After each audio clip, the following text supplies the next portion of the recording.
65장. 예수께서 알페오 아저씨의 집에 가셨다가 당신 집으로 가신다.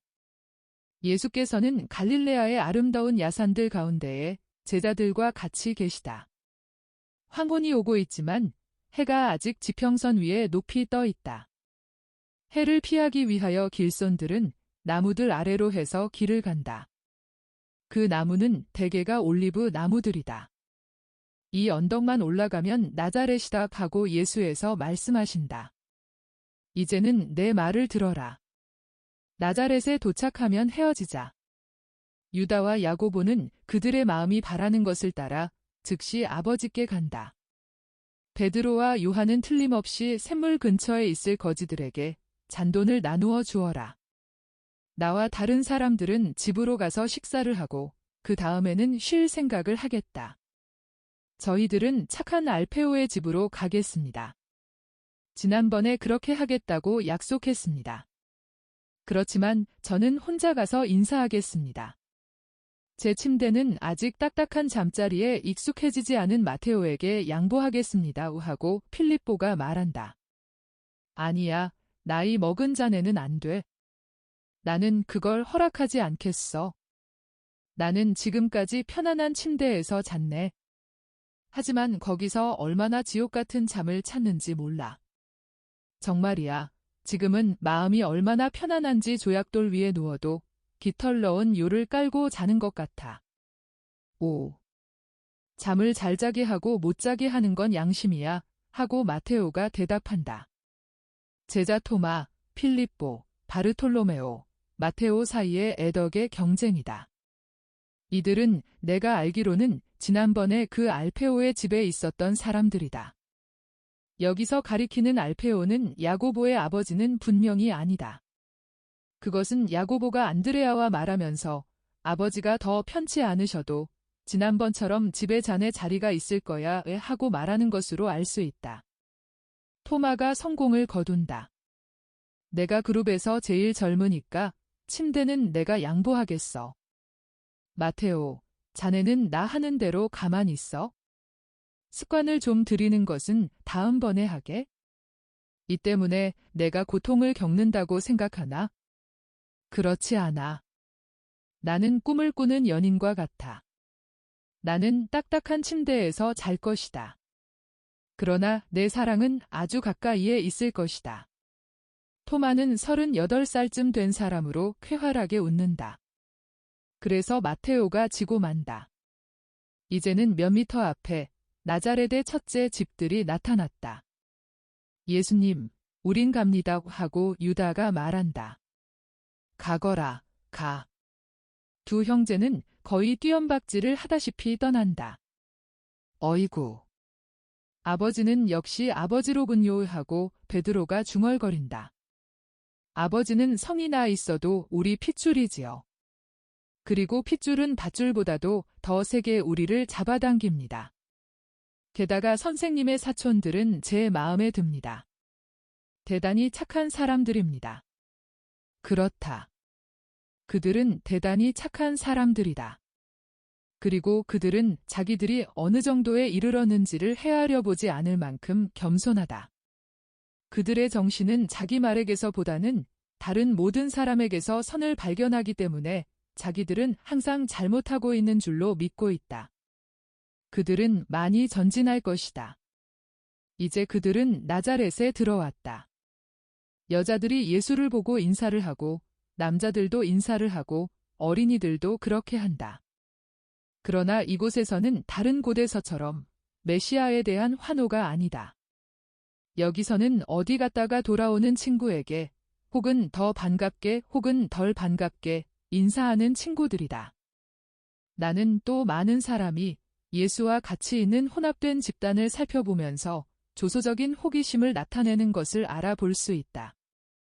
그것은 분명히 왕의 고관으로 이루어진 조신들의 행차도 아니요 사제들의 화려한 행렬도 아니다. 우아함의 정도의 순서를 따라 적으면 땀을 흘리고 먼지를 뒤집어 쓰고 가리옷의 유다와 마테오와 시몬과 바르톨로메오를 빼놓고는 대단히 검소한 옷을 입은 그 사람들은 왕의 수행원들이라기보다는 오히려 장에 가는 서민층의 여행자들의 무리 같다. 저 왕은 그에게 유리한 것이라고는 키와 용모가 뛰어나다는 것밖에 없다. 그들은 몇 미터쯤 더 간다. 그런 다음 베드로와 요한은 오른쪽으로 가고 예수께서는 다른 제자들과 같이 어린이들이 잔뜩 모여있는 작은 광장에까지 가신다. 어린이들은 어머니들이 물을 기르러 오는 수반 둘레에서 큰 소리로 떠들고 있다. 한 남자가 예수를 보고 놀라며 반갑다는 표시를 한다. 그는 예수께로 빨리 와서 인사를 한다. 어서 오게. 난 자네가 이렇게 일찍 돌아올 줄은 몰랐었지. 자, 내 막내에게 입맞춤 해주게. 이놈은 꼬마 요셉이야. 자네 없는 동안에 낳았어. 그러면서 안고 있던 아기를 내민다. 이름을 요셉이라고 하셨어요. 그럼 나는 먼 친척이 되고 또 친척 이상이던 그 사람을 잊지 않고 있네. 그 사람이 내게는 굉장한 친구였지. 이제는 내 손주들에게도 내가 제일 좋아하던 이름들을 붙여주었지. 내가 아주 어렸을 적 친구였던 안나라는 이름하고 요아킴이라는 이름하고 그리고 마리아. 아이고. 마리아가 낳았을 때 얼마나 기뻐들 했는지. 그들이 내게 아기를 입맞추게 하면서 이렇게 말하던 것이 생각나네. 저 무지개가 보이지? 저게 아기가 하늘에서 내려온 달이야? 저건 천사들의 길이었어 하고 그런데 그건 사실이었어. 아기가 얼마나 예쁜지 어린 천사 같았어. 이제는 여기 요셉이 있네. 자네가 이렇게 일찍 돌아올 줄 알았더라면 자네를 기다렸다가 할례를 시키는 건데. 제 할아버지 할머니와 제 아버지 어머니를 그렇게 사랑하시어 고맙습니다. 아기가 잘 생겼군요. 의인 요셉처럼 영원히 의인이 되기를 바랍니다. 예수께서 아기를 흔들어 주시니 아기는 방긋방긋 웃는다. 나를 좀 기다려주면 자네하고 같이 가겠네. 항아리들이 가득 차기를 기다리는 걸세. 나는 딸 마리아가 피로하게 되는 걸 원치 않아. 그리고 나 하는 걸 좀 보게. 물병들을 자네 제자들이 갖다 주겠다면 사람들에게 주겠네. 그리고 자네와 단 둘이서 좀 이야기하겠네. 그럼요, 물론 들어다 드리지요. 저희들은 아시리아 왕이 아닙니다. 하고 토마가 외치며 우선 물병 하나를 집어든다. 그럼 조심하게. 요셉의 마리아는 지금 집에 없네. 시아주버니한테 가 있네. 알겠나? 하지만 열쇠는 우리 집에 있네. 집에 작업장 마리네만 들어가려거든 열쇠를 달라고 하게. 너희들은 집으로 가거라. 나는 나중에 가겠다. 사도들은 가고 예수께서는 알페오와 같이 남아 계시다. 내가 자네에게 말하고 싶었던 것은 나는 자네에게 참다운 친구일세. 진짜 친구이고 나이가 더 많고 똑같은 고장 사람이면 말할 수 있는 거지. 나는 말을 해야 한다고 생각하네. 나는 하지만 자네에게 충고를 하고 싶지는 않네. 자네가 나보다 더 잘 알고 있으니까. 다만 자네에게 알리고 싶은 것은 아니야. 나는 염탐꾼 노릇을 하기도 원치 않고 자네에게 친척들을 나쁜 관점에서 보게 하고 싶지도 않네. 그러나 나는 자네를 메시아로 믿네. 그래서 말이야. 그 사람들이 자네가 아니라고, 즉 메시아가 아니라고, 자네는 병자이고 친척들의 집안을 망친다고 말하는 것을 보는 것이 마음에 괴롭단 말일세. 이 도시 사람들은 자네도 알다시피 알페오가 매우 존경받고 있어서 이 도시 사람들도 그들의 말을 듣고 게다가 지금은 그 사람이 앓고 있으니까 불쌍하기도 하지. 동정까지도 때로는 옳지 못한 일을 하도록 부추기네. 이거 보게. 유다와 야고보가 자네를 옹호하고 자네를 따를 자유를 옹호하던 날 저녁 내가 거기 있었네. 아이고. 그 광경이라니. 난 자네 어머니가 어떻게 견디어내는지 모르겠네. 또 그 가엾은 알페오의 마리아는 어떻고. 가정의 어떤 상황에서는 여자들이 항상 희생자야. 이 시간에 제 사촌들이 아버지에게 가 있습니다. 아버지한테. 아이고. 그 사람들 불쌍하네. 노인은 정말이지 제 정신이 아니야. 확실히 나이와 병 때문이기는 하지만 꼭 미친 사람같이 행동하네. 미치지 않았다면 한층 더 불쌍하네. 그의 영혼을 망치고 있거든. 아들들을 혹독하게 대하리라고 생각하십니까? 확실하네. 그 사람들과 여인들의 일을 섭섭하게 생각하네. 어딜 가는 건가? 알페오 아저씨의 집에요. 안 되네, 예수. 그 사람이 경우에 어긋나는 짓을 하게 하지 말게. 제 사촌들이 저를 자기 자신들보다도 더 사랑합니다. 그러니 저도 같은 사랑으로 갚아주는 것이 당연합니다. 거기에는 제게 소중한 여자가 두 분이 있습니다. 가겠습니다. 붙잡지 마세요.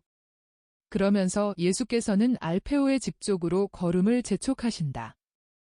그동안 상대편 사람은 생각에 잠긴 채 길 가운데에 그대로 서 있다.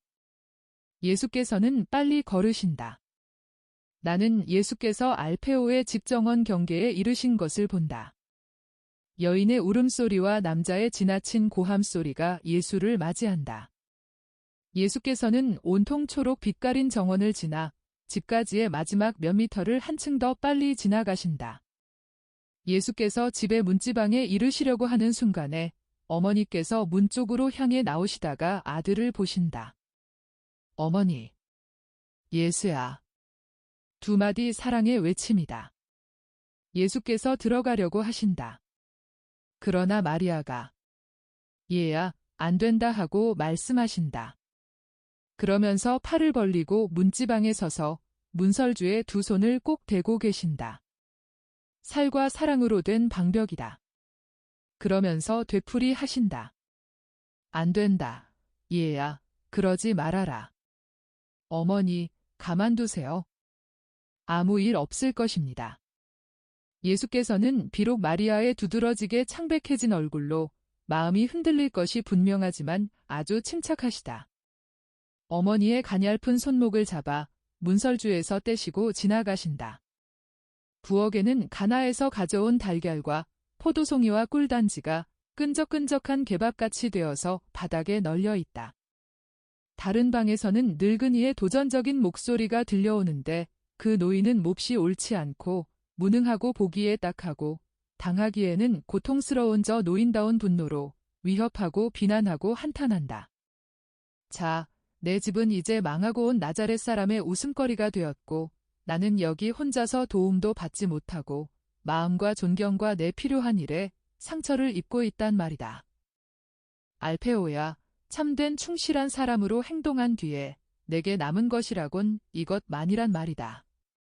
그런데 왜 이렇게 됐느냐? 왜? 미친놈 때문이다. 얼간이 같은 내 아들들을 미치게 하는 미친놈 때문이다. 아이고. 아이고. 정말 괴롭구나. 그리고 눈물에 젖어 애원하는 알페오의 마리아의 목소리가 들려온다. 여보, 참으세요. 참아. 당신이 당신 자신의 건강을 해친다는 걸 모르세요? 자, 제가 누울 수 있게 도와드리겠어요. 항상 착하고 항상 올바르던 분이 왜 지금은 당신 자신과 저와 가엾은 아이들에게 그렇게 하세요? 아무것도 싫어.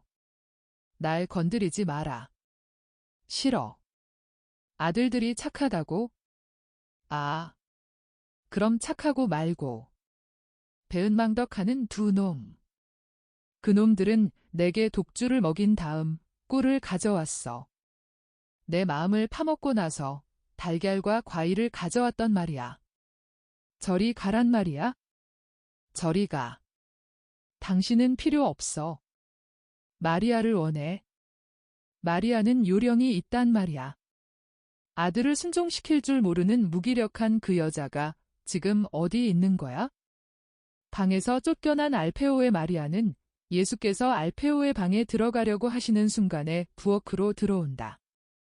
알페오의 마리아는 절망적으로 흐느끼며 예수께 매달리고 그동안 동정녀 마리아는 겸손하고 참을성 있게 노한 노인 곁으로 가까이 가신다. 아주머니, 울지 마세요. 지금 제가 방에 들어가겠습니다. 아이고 아서라, 너한테 모욕을 주게 하지 말아라. 그 사람은 미친 사람 같다. 그 사람은 막대기를 가지고 있다. 안 된다. 예수야, 안 돼. 그 사람은 아들들까지 때렸다. 저한테는 아무렇게도 안 하실 것입니다. 하고 말씀하시고 예수께서는 부드럽게 그러나 단호하게 아주머니를 옆으로 밀치시고 들어가신다. 알페오 아저씨, 아저씨께 평화가 있기를 바랍니다. 노인은 마리아에게 불평을 하고 요령 있게 할 줄을 모른다고 수없이 비난을 하면서 누우려고 하고 있다. 금방 마리아만이 요령 있게 할 줄 안다고 말하던 사람이 말이다. 그러다가 갑자기 돌아보며 말한다. 여길. 나를 놀리려고 여길 왔느냐? 그런 일까지? 아닙니다. 아저씨께 평화를 가져다 드리려고 왔습니다. 왜 그렇게 불안해 하십니까? 아저씨는 자신의 건강을 스스로 해치십니다. 어머니, 놔두세요. 제가 아저씨를 들어드리겠습니다. 아저씨 아프지 않으시고 피곤하지도 않으실 것입니다. 어머니, 담요를 들어주세요. 그러면서 예수께서는 기운 없이 심술궂게 울고 불쌍하게 헐떡거리는 그 작은 해골 덩어리를 조심조심 붙드시고 갓난아기처럼 침대에 뉘신다. 자, 아버지께 해드린 것처럼 이렇게요. 그 쿠션을 더 높게 하세요. 그러면 아저씨를 들어올리게 되고 아저씨는 숨쉬기가 더 편한 것입니다. 어머니, 그 작은 쿠션을 허리 밑에 넣으세요. 그것이 더 부드러울 것입니다. 이제는 빛이 아저씨 눈에 직접 닿지 않도록 하면서 맑은 공기는 들어올 수 있게 하세요. 됐습니다. 약을 불에 올려놓은 것을 보았는데 어머니 그것을 가져오세요. 그것은 아주 단 것입니다. 아저씨는 땀을 많이 흘리시고 추위를 느끼고 계십니다. 그걸 잡수시면 몸에 이로울 것입니다. 마리아는 하라는 대로 나가신다. 그러나 나는 왜 내가 나한테 착하게 구는 거냐? 아저씨를 사랑하니까요. 아저씨도 아시지요. 나는 너를 원망했었는데 그러나 지금은 원망을 안 하시지요. 저도 압니다. 그러나 저는 아저씨를 대단히 사랑합니다. 그리고 이것이 제게는 충분합니다. 이후에는 아저씨가 저를 사랑하실 것입니다. 그러면 아이고, 못 견디게 아프다. 그러면 내가 나를 사랑하는 것이 사실이라면 왜 내 백발을 모욕하느냐? 알페오 아저씨, 저는 아저씨를 모욕하지 않습니다. 절대로. 아저씨를 존경합니다. 나를 존경한다고? 나는 나자렛의 웃음거리가 되었단 말이다. 아저씨. 왜 그렇게 말씀하세요? 제가 어떻게 했기에 아저씨를 나자렛의 웃음거리가 되게 했습니까? 내 아들들 때문이다. 그 애들이 왜 거역을 하느냐? 너 때문이다. 왜 조소를 받게 되느냐? 너 때문이다. 이거 보세요, 아저씨. 만일 나자렛 사람들이 아저씨의 아들들의 처지 때문에 아저씨를 치하해도 똑같이 고통을 느끼시겠습니까? 그렇게 되면 그렇지 않지. 그러나 나자렛 사람들은 나를 치하하지 않는다. 만일 내가 실제로 정복을 하러 가는 사람이라면 나자렛이 나를 찬양할 것이다. 그러나 나를 거의 미쳐서 보잘것없는 사람들 가운데에서 보잘것없는 사람으로 미움과 조롱을 한 몸에 모아들이며 세상을 돌아다니는 사람 모양으로 내버려두니 아, 누군들 웃지 않겠느냐? 아이고, 불쌍한 내 집안. 불쌍한 다윗 가문, 너는 어떻게 끝장이 나는 거냐? 그런데 나는 아직도 살아있으면서 이 불행을 보아야 하다니. 영광스러운 조상의 마지막 후손인 내가 지나친 노예근성으로 터무니없는 짓을 하는 것을 보게 되다니. 아, 내 약한 형이 멋없으면서도 독재적인 저 여자와 결합하게 된 날부터 우리 머리 위에 불행이 내려왔다. 그 여자는 내 형에 대해서 전권을 가졌었던 말이다. 나는 그때 그 말을 했었다. 요셉 형은 결혼할 사람이 아니야? 형은 불행하게 될 거야 하고, 그리고 사실 형은 불행했다. 형은 그 여자가 어떤 여자인지를 알았었다. 그래서 결혼 따위는 조금도 아랑곳하지 않았었다. 상속권 가진 여자고 이에 관한 법은 저주받아 마땅하다. 운명은 저주받아 마땅하다. 그 결혼은 저주받아 마땅하다. 상속권 가진 동정녀는 때마침 탕약을 가지고 들어오셔서 시아주버니의 푸념을 들으셨다. 마리아는 한층 더 창백해지셨다. 그러나 그분의 참을성 있는 우아함은 그것으로 인하여 흐려지지 않는다. 마리아는 알페오에게 가까이 가서 부드러운 미소를 띠고 약을 먹는 것을 도와주신다. 아저씨는 옳지 못하십니다. 그러나 아저씨가 하도 고통을 당하시니까 모든 것을 용서받으십니다. 하고 예수께서는 알페오의 머리를 쳐들어 주시며 말씀하신다. 아, 그렇고 말고 몹시 아프다. 너는 내가 메시아라고 말하지. 너는 기적도 행하지. 사람들이 그렇게 말하더라. 그러면 내가 빼앗아간 아들들의 대가로 적어도 내 병이나 고쳐라. 내 병을 고쳐라. 그러면 용서해 주마. 아저씨는 아들들을 용서하시고 그들의 마음을 이해하세요. 그러면 아저씨의 고통을 덜어드리겠습니다. 아저씨가 원한을 가지고 계시면 저는 아무것도 할 수가 없습니다. 용서하라고? 노인은 펄쩍 뛴다. 그러니까 자연 그의 고통이 악화하여서 다시 화를 버럭 내게 된다. 용서하라고? 절대로. 저리 가라. 그런 말 하려거든 저리 물러가라. 썩 꺼져버려. 난 더 이상 방해받지 않고 죽고 싶다. 예수께서는 체념하신다는 몸짓을 하신다. 아저씨, 안녕히 계십시오. 저는 갑니다.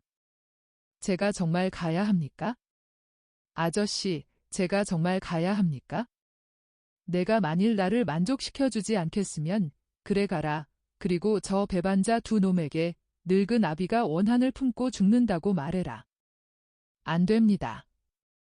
그것은 안 됩니다. 아저씨의 영혼을 잃지 마십시오. 그렇게 하고 싶으시면 저를 사랑하지 마십시오. 저를 메시아로 믿지 마십시오. 그러나 미워하시면 안 됩니다. 알페오 아저씨, 미워하시면 안 돼요. 저를 웃음거리를 만드십시오. 저를 미쳤다고 말씀하십시오. 그러나 미워하지는 마십시오. 하지만 내가 너를 모욕하는데 너는 왜 나를 사랑하느냐? 그것은 제가 아저씨가 인정하고자 하지 않으시는 그 사람이기 때문입니다. 저는 사랑입니다. 어머니, 저는 집으로 갑니다. 그래라, 내 아들아. 조금 있다가 나도 가마. 알페오 아저씨, 제 평화를 아저씨께 두고 갑니다. 아저씨가 저를 원하시면 사람을 보내십시오. 저는 어떤 시간에라도 오겠습니다. 예수께서는 아무 일도 없었던 것 같이 태연하게 나가신다. 그저 얼굴이 더 창백할 뿐이다. 아이고. 예수야, 예수야, 그 사람을 용서해라 하고 알페오의 마리아가 괴로워한다. 그러면요, 아주머니. 그렇게 할 필요도 없어요? 고통을 당하는 사람에게는 모든 것을 용서하는 것입니다. 이제는 아저씨가 벌써 더 침착해지셨습니다. 은총은 사람들의 마음이 알지 못하는 사이에도 작용합니다. 게다가 아주머니의 눈물과 유다와 야고보의 고통과 그들의 부르심에 대한 충실이 있습니다. 아주머니의 고민하는 마음에 평화가 있기를 바랍니다. 예수께서 알페오의 마리아에게 입맞춤하시고 집으로 가시려고 정원으로 나오신다. 예수께서 거리로 나오시는데 베드로와 그 뒤에 요한이 뛰어서 온 까닭에 숨을 헐떡이며 들어온다. 아이고, 선생님, 무슨 일이 있었습니까? 야고보가 부리집으로 뛰어가 보게. 예수님이 어떤 취급을 당하시는지 모르겠어 하고 말했습니다. 그게 아닙니다. 제가 틀리게 말씀드렸습니다. 센터에서 만났던 그 사람, 알페오가 들어와서 유다에게 예수가 너희 집에 갔다고 말했습니다. 그러니까 야고보가 그런 말을 한 것입니다. 선생님의 사촌들은 깜짝 놀라 있습니다. 저는 무슨 영문인지 도무지 모르겠습니다. 그러나 선생님을 뵈니 안심이 됩니다. 베드로야, 아무것도 아니다. 고통 때문에 아량이 없어진 가엾은 병자이다. 그러나 이제는 다 끝났다. 아이고. 저는 기쁩니다. 그런데 자넨 왜 여기 오나? 베드로는 역시 뛰어오는 가리오 사람을 불러 세운다. 말투가 그리 부드럽지 않다. 자네도 여기 온 것 같은데? 나는 가보라는 부탁을 받고 온 거야? 나도 왔네. 만일 선생님이 위험한 처지에 계시면, 그것도 당신 고향에서 그런 일을 당하시면 이미 유다에서 선생님을 옹호한 내가 갈릴레아에서도 옹호할 수 있는 것이지. 그 일이라면 우리로 충분해. 그러나 갈릴레아에서는 그럴 필요가 없어. 하. 확실히 선생님의 고향 사람들은 선생님을 소화되지 않은 음식처럼 물리치네. 그건 좋아. 나는 선생님이 알려지지 않으신 유다에서 일어난 다른 사건을 가지고 분개하는 자네 때문에 만족하네. 여기서는 반대로. 유다는 빈정거리는 태도로 가볍게 휘파람을 불며 말을 마친다. 이거 봐 총각. 나는 별로 자네를 용인할 기분이 아닐세. 그러니 자네가 그 무엇에 애착을 가진다면? 그만해두게. 선생님. 그 사람들이 선생님을 해쳤습니까? 베드로야. 아니라니까 그러는구나. 정말이다. 빨리 가서 사촌들을 위로하자. 그들은 떠나서 큰 작업장으로 들어간다. 유다와 야고보는 목수의 큰 작업대 가까이 있다. 야고보는 서 있고 유다는 걸상에 앉아 팔꿈치를 긴 걸상에 얹고 손으로는 머리를 괴고 있다. 예수께서는 그들에게 즉시 애정을 표시하기 위하여 미소를 지으시며 그들에게로 가신다. 알페오 아저씨가 지금은 좀 더 조용해지셨다. 고통이 진정되고 평화가 완전히 돌아왔다. 너희들도 안심하여라. 아버지를 보셨습니까? 그리고 어머니는요? 모두 다 보았다. 유다가 묻는다. 제 형들도요?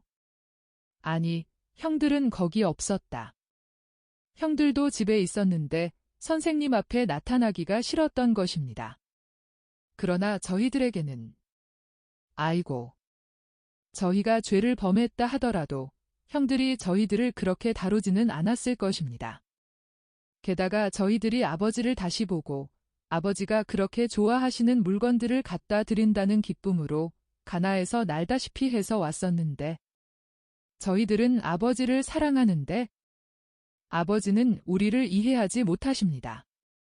이제는 우리를 믿지 않으셔요. 유다는 팔을 내려뜨리고 머리를 긴 걸상에 대고 온다. 야고보는 더 의지가 강하다. 그러나 그의 얼굴은 내심의 참된 고통을 드러낸다. 유다야, 울지 말아라. 그리고 너도 너무 슬퍼하지 말아라. 오. 예수님. 저희들은 아들입니다. 그런데 저희를 저주하셨습니다. 그러나 저희들의 찢어지는 듯한 고통에도 불구하고 절대로 뒤로 돌아가지는 않습니다. 저희는 선생님의 것입니다. 그리고 선생님과 같이 있을 것입니다. 우리를 선생님에게서 떼어놓으려고 죽인다고 위협을 하더라도 말입니다. 하고 야고보가 외친다. 그러면서 내가 영웅적 행위를 할 능력이 없다고 말했느냐? 나는 그것을 알고 있었다. 그러나 이제 너 스스로가 그 말을 하였다. 잘 들어두어라. 너는 죽음 앞에서 충실할 것이다. 또 너도. 예수께서는 그들을 어루만지신다. 그러나 그들은 괴로워한다.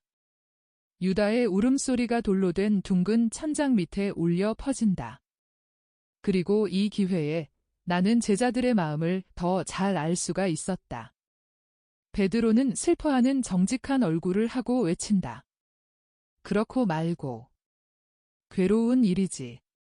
얼마나 슬픈 일이야. 그러면서 그들을 다정스럽게 흔들면서 말한다. 그러나 얘들아. 그런 말씀을 아무나 들을 수 있는 게 아닐세. 나는 예수께서 나를 부르신 것으로 운 좋은 사람이 되었다는 것을 깨닫네. 저 착한 내 아내는 끊임없이 이런 말을 하네. 당신이 이제는 내 사람이 아니니까 나는 소박 맞은 것과 같아요. 그렇지만 나는 행복한 소박이라고 말하겠어요. 하고 자네들도 그렇게 말하게. 자네들은 아버지를 잃지만 하느님을 얻네.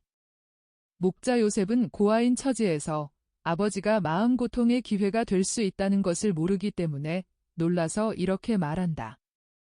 나는 아버지가 없기 때문에 가장 불행하다고 생각했었는데, 그렇지만 원수가 된 아버지를 슬퍼하는 것보다는 돌아가신 아버지를 슬퍼하는 것이 낫다는 것을 깨달았어요.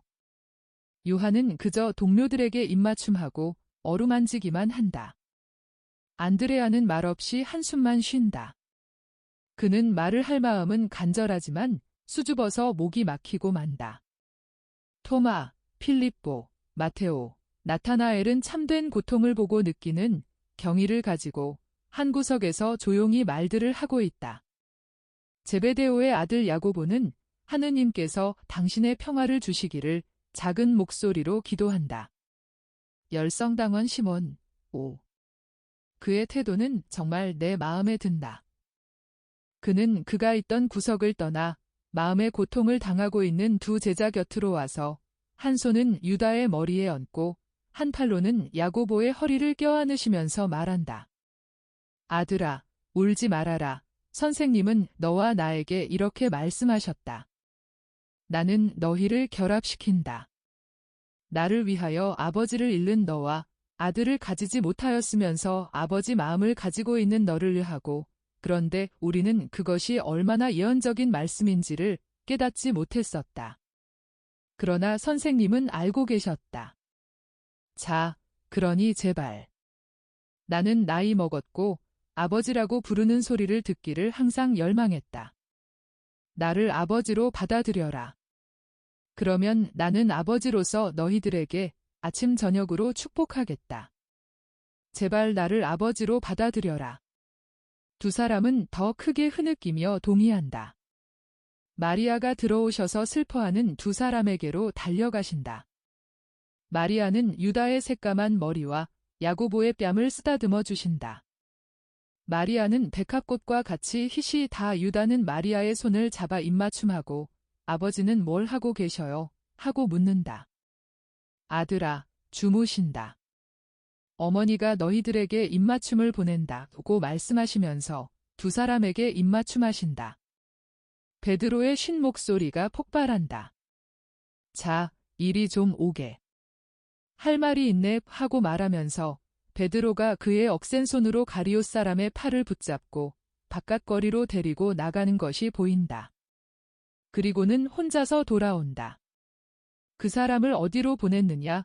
하고 예수께서 물으신다. 어디로 보냈냐고요? 바람 좀 쐬라고요? 만일 바람이 그를 진정시키지 않았더라면 제가 다른 방법으로 진정시켰을 것입니다. 그렇게 하지 않은 것은 순전히 선생님 때문이었습니다. 아이고. 이제는 속이 좀 개운합니다. 남이 괴로 위하는 것을 보면서 웃는 자는 독사와 같은 자인데 저는 뱀은 내쫓습니다. 이에 선생님이 계셨기에 망정이지. 저는 그저 달 구경이나 하라고 보냈습니다. 그럴 수도 있을 것입니다. 그렇지만 제가 차라리 율법학자는 될 수 있어도 세상에 있다는 의식이나 겨우 가지고 있는 저를 가지고 그렇게 만들 수 있는 분은 하느님 뿐이시지만요. 그러나 그 사람은 하느님의 도우심을 가지고도 좋은 사람이 될 수 있을지 의심스럽습니다. 요나의 아들 시몬이 확실히 말씀드리는 것입니다. 그런데 제 생각은 틀림이 없습니다. 아닙니다. 걱정하지 마십시오. 그 사람은 여기서 나가서 슬픔을 같이 하지 않는 것을 다행으로 생각했습니다. 그 사람은 8월의 태양 밑에 있는 조약돌보다도 더 냉담한 사람입니다. 자, 여보게들. 여기에는 하늘에 있을 수 있는 것보다도 더 다정스러운 어머님이 계시고, 여기에는 온 천국보다도 더 좋으신 선생님이 계시고, 여기에는 자네들을 사랑하는 많은 성실한 마음이 있네. 소나기는 유익한 것일세. 먼지를 떨어 버린단 말이야. 내일은 자네들이 꽃들보다도 더 싱싱하고 새들보다도 더 가볍게 되어서 우리 예수님을 따를 걸세. 그리고 베드로의 이 소박하고 착한 말을 끝으로 모든 것이 끝난다. 예수께서 나중에 이렇게 말씀하십니다. 이 환상 뒤에 1944년 봄에 보여주었던 환상을, 즉 내가 어머니께 사도들에 대한 인상을 여쭈어 본 환상을 삽입하여라. 이제는 그들의 정신적인 특징이 넉넉히 드러났기 때문에 아무에게도 빈축을 사지 않고 그 환상을 여기에 삽입할 수 있게 되었다. 내게는 조언이 필요 없었다. 그러나 내가 나자렛에 머무르는 동안 제자들이 친한 가정들이나 이웃 마을들에 흩어져 있고 어머니와 둘이만 있을 때 내 다정스러운 친구에게 말하고 어머니에게 의견을 물어 내가 이미 본 모든 것을 은총과 지혜가 가득한 어머니의 입으로 확인하시는 것을 보는 것이 얼마나 즐거웠는지 모른다. 어머니와 같이 있을 때는 나는 아들 이외에 아무것도 아니었다. 그리고 여인들의 아이들 가운데에서 모성적, 인간적 및 도덕적인 덕행의 모든 완전으로 내 어머니보다 더 어머니다운 어머니가 절대로 없었고 존경과 신뢰와 사랑에 관하여 나보다 더 아들다운 아들이 결코 없었다. 그리고 12제자에 대하여 그들의 덕행과 결점과 성격과 노력에 대하여 너희들이 최소한의 자료를 가지고 있는 지금 그들을 일치시키고 향상시키고 양성하기가 쉬웠을 것이라고 말할 사람이 아직도 있느냐? 사도의 생활은 쉽고 사도가 되기 위하여는, 즉 자기가 사도라고 믿기 위하여는 흔히 고통이 없고 충돌도 없고 실패도 없는 쉬운 생활을 할 권리가 있다고 판단하는 사람이 아직도 있단 말이냐? 나를 섬긴다는 사실을 가지고 내가 그의 하인이 되어 그를 위하여 끊임없이 기적을 행하고 그의 생활을 기분 좋고 인간적으로 영광스러운 꽃방석이 되게 해주기를 바라는 사람이 아직도 있단 말이냐? 내 길, 내일, 나를 섬김은 십자가요. 고통이요. 포기요. 희생이다. 나는 이 길을 지나왔다. 자기들을 내 사람이라고 말하기를 원하는 사람들은 이 길로 걸어와야 한다. 이 말은 요한들을 위하여 하는 말이 아니라 불평이 있고 까다로운 박사들을 위하여 하는 말이다. 또 트집 잡기 좋아하는 사람들 때문에 말하겠다마는 내가 팔레스티나의 말에는 있지 않은 아저씨니 아주머니니 하는 용어를 쓴 것은 마리아의 외아들이라는 내 신분과 내 어머니의 해산 전과 해산 후의 동정과 내가 인간 생명을 받은 결합의 영적이고 신적인 성질에 관한 불경한 질문에 대하여 설명을 해주고 종지부를 찍기 위해서이다. 다시 한번 말한다마는 내 어머니는 다른 결합을 가지지 않으셨고 다른 자녀도 없었다. 나 자신도 찢지 않은 육체이고 모태임과 동시에 장막인 신비를 간직한 침범되지 않은 육체이며 삼위일체와 사람이 된 말씀의 옥자였다. 66장. 예수께서 어머니께 제자들에 대하여 물으신다. 앞에 묘사한 일이 있은 지 2시간쯤 후인 지금 나는 나자렛의 집을 본다. 나는 작은 정원 쪽으로 나 있는 작별의 방을 알아보겠다. 정원에 있는 나무들은 모두 잎이 무성하다. 예수께서는 마리아와 같이 계시다. 집에 기대 있는 의자 같은 돌 위에 나란히 앉아 계시다. 저녁 식사는 이미 끝난 것 같다. 다른 사람들은 혹 있다 해도 아무도 보이지 않으니까 벌써 물러갔다. 어머니와 아들은 서로 다정스러운 대화를 즐기신다. 내 마음속의 목소리는 예수께서 이번에 나자렛에 돌아오신 것이 세례와 광야에서의 단식과 특히 사도의 집단을 모으신 후에 처음 몇 번 돌아오신 것 중에 드는 것이라고 말한다. 예수께서는 어머니께 당신의 첫 번 복음 전도 기간과 사람들의 마음을 처음으로 사로잡으신 것에 대한 이야기를 하신다. 마리아는 당신의 예수의 말을 골똘히 듣고 계시다. 마리아는 요새 고통을 겪으신 것 같이 더 창백하시고 더 야위셨다. 그분의 눈 아래에는 많이 울고 깊이 생각한 사람처럼 거무스레한 물이 2개가 생겼다. 그러나 지금은 행복하시고 미소를 지으신다. 마리아는 당신의 예수의 손을 쓰다듬으시며 미소 지으신다. 마리아는 아들과 같이 있으면서 어두워가는 밤의 고요 속에서 아들과 흉금을 터놓고 이야기하며 있는 것을 기뻐하신다. 무화과 나무에는 벌써 처음 익은 열매들이 집 근처에까지 늘어져 있는 것을 보면 여름인 것이 틀림없다. 예수께서는 발꿈치를 들고 일어서서 그중 몇 개를 따서 가장 잘 생긴 것들을 어머니께 드리신다. 무화과의 껍질을 정성스레 벗겨서 아래쪽으로 젖혀서 드리니 그 껍질은 마치 안쪽은 희고 바깥쪽은 보랏빛이 도는 꽃잎을 가진 꽃뿌리 속에 있는 붉은 줄이 쳐진 흰 봉오리인 것처럼 화관 형태를 이룬다. 예수께서는 그 과일들을 손바닥에 놓아드리면서 그것을 맛보시는 어머니를 보고 빙그레 웃으신다.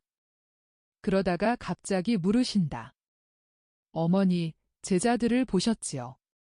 어떻게 생각하세요? 3번째 무화과를 입으로 가져가시던 마리아는 머리를 들고 손을 멈추고 소스라쳐 예수를 바라보신다. 이제 그 사람들을 모두 어머니께 보여드렸는데 어떻게 생각하세요? 하고 예수께서는 계속 물으신다.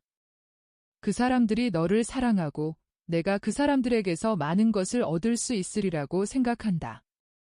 요한은 내가 사랑할 줄을 아는 것처럼 사랑해라. 그 사람은 천사 같은 사람이다. 베드로도 착하다.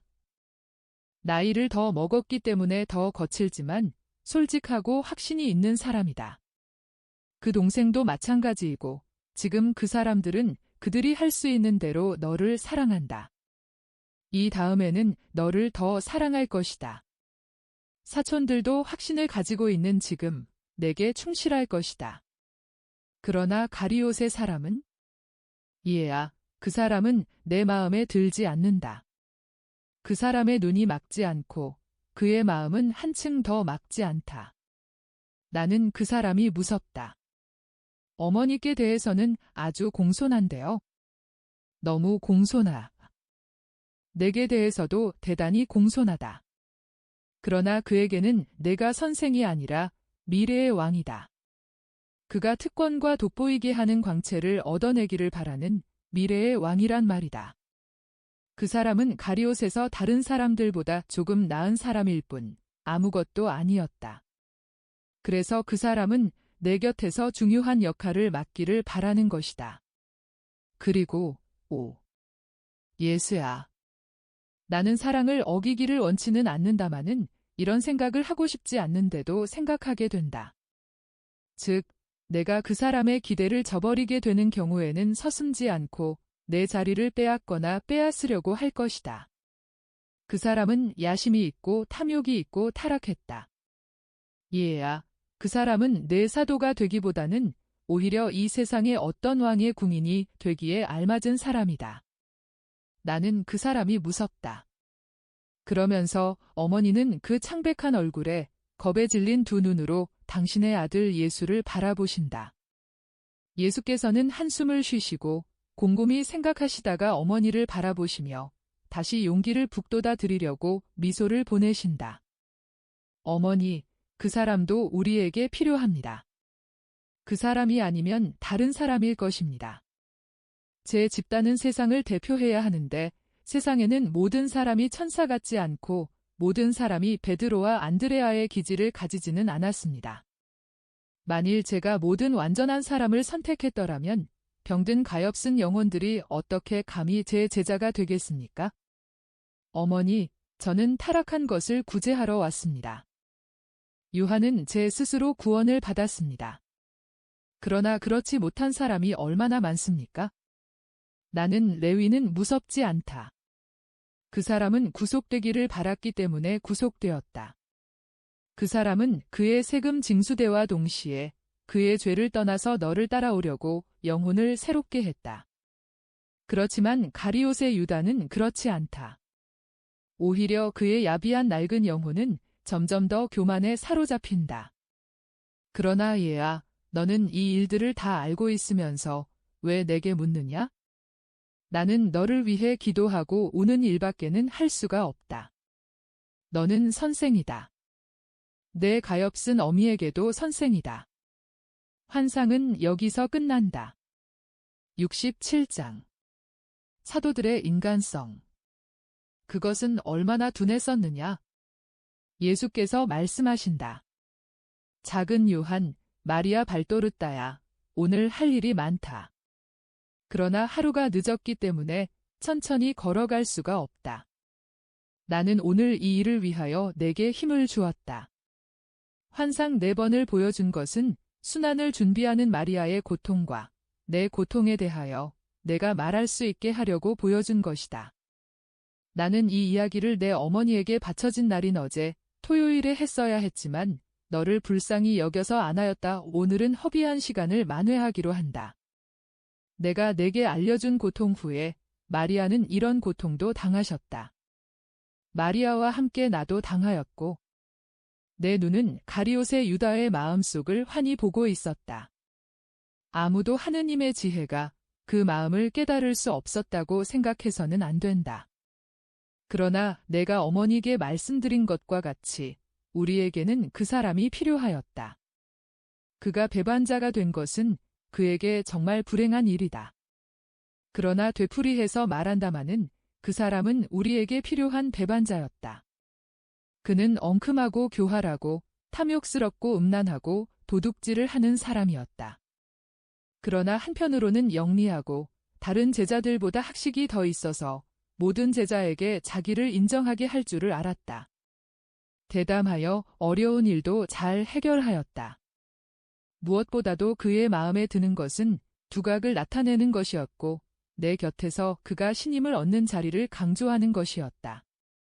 그는 자발적인 애덕의 결과로 남의 일을 보기 좋아하는 사람이 아니라 너희들이 협잡꾼이라고 부를 그런 사람의 하나였다.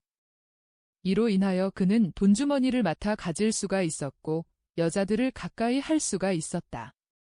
이것들이 그의 특권 있는 임무인 셋째 일과 더불어 그가 미친 듯이 좋아하는 2가지 일이었다.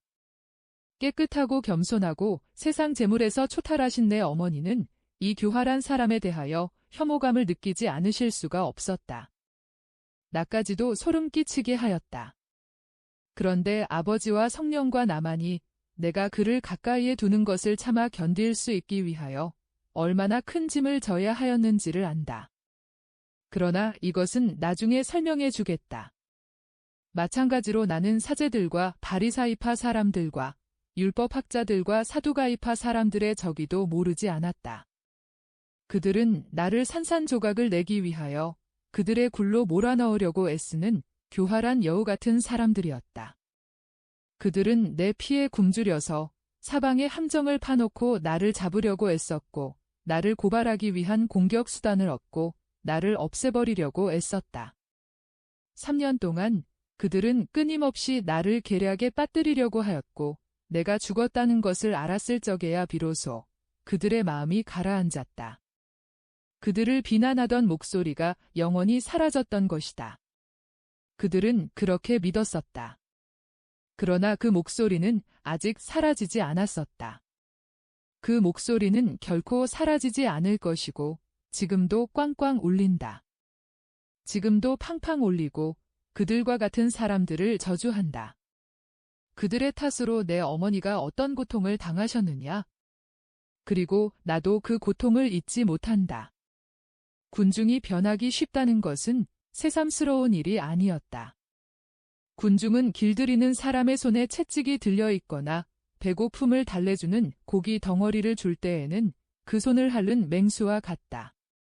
그러나 길들이는 사람이 넘어져서 채찍을 쓸 수 없게 되거나 그를 만족시켜줄 음식을 가지고 있지 않기만 하면 그에게 달려들어 산산조각을 낸다.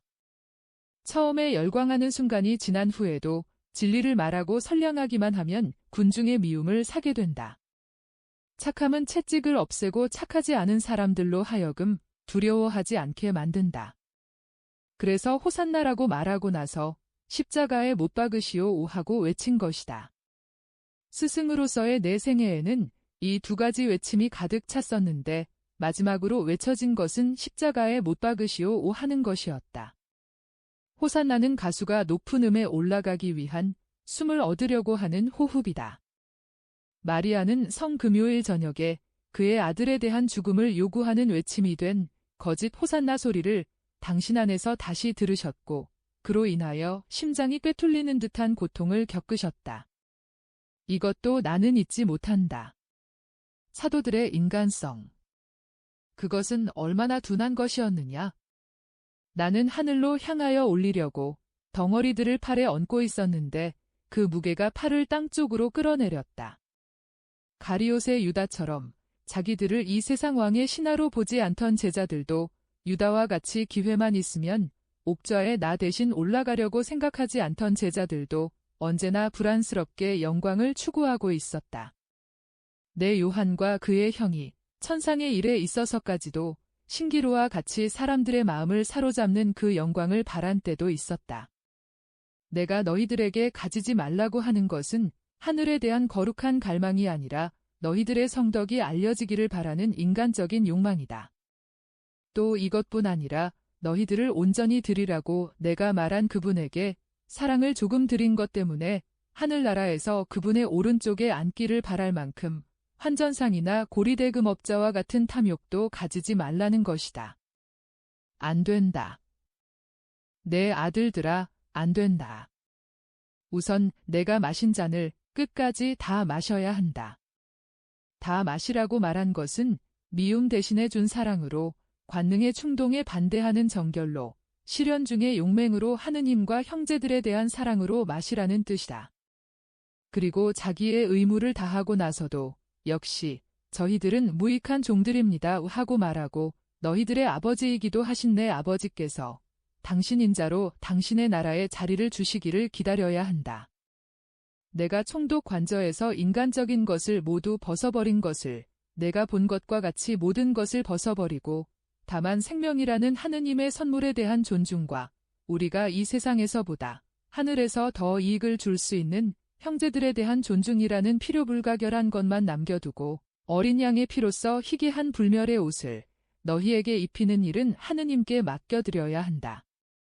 나는 내게 순환을 준비한 고통들을 보여주었다. 다른 고통은 나중에 보여주겠다. 비록 그것이 고통이기는 하였지만 그것을 보는 것이 내 영혼에는 휴식이 되었다. 지금은 그것으로 충분하다. 잘 있거라.